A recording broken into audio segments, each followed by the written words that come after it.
ইতিহাস অনেক বীর দেখেছে, কিন্তু সালাহুদ্দিন আইয়ুবীর মতো মানবিক বীর খুব কমই ছিল। ১১৮৭ সালের ক্রুসেড যুদ্ধ চলছে, জেরুজালেম অবরুদ্ধ। ঠিক সেই সময় এক খ্রিস্টান নারী কাঁদতে কাঁদতে সুলতানের তাঁবুতে প্রবেশ করলেন। তিনি কোনো যুদ্ধের খবর দিতে আসেননি, এসেছিলেন তার চুরি হয়ে যাওয়া সন্তানকে খুঁজতে। একজন চরম শত্রুর কাছে এই আবদার কেন?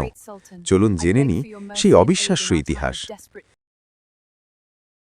সুলতান যখন জেরুজালেম জয় করার চূড়ান্ত পর্যায়ে, তখন খ্রিস্টানরা ভয়ে কাঁপছিল। কিন্তু সুলতানের আদেশ ছিল স্পষ্ট: কোনো নারী, শিশু বা বৃদ্ধকে স্পর্শ করা যাবে না। এরই মধ্যে যুদ্ধ চলাকালীন এক খ্রিস্টান দম্পতির কোলের শিশুটি নিখোঁজ হয়ে যায়।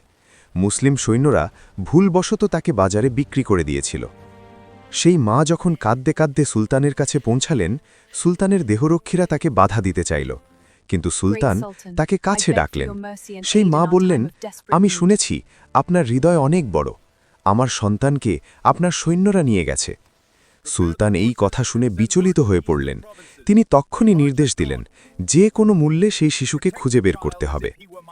নিজে টাকা দিয়ে সেই শিশুকে বাজার থেকে ফিরিয়ে আনলেন সুলতান।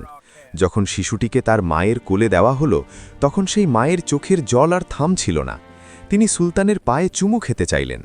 সুলতান তাকে টেনে তুলে বললেন, আমরা শুধু ভূখণ্ড জয় করি না, আমরা মানুষের হৃদয় জয় করি। এই এক ঘটনায় জেরুজালেমের হাজারো খ্রিস্টান বুঝতে পেরেছিল ইসলাম কেন শান্তির ধর্ম। সালাহুদ্দিন আইয়ুবী শুধু এক মহান সেনাপতিই ছিলেন না, তিনি ছিলেন ইনসাফের প্রতীক। আজকের পৃথিবীতে এমন বীরের বড্ড প্রয়োজন। ভিডিওটি কেমন লাগলো আমাদের কমেন্টে জানান, এবং এমন আরও ঐতিহাসিক ভিডিও পেতে সাবস্ক্রাইব করুন।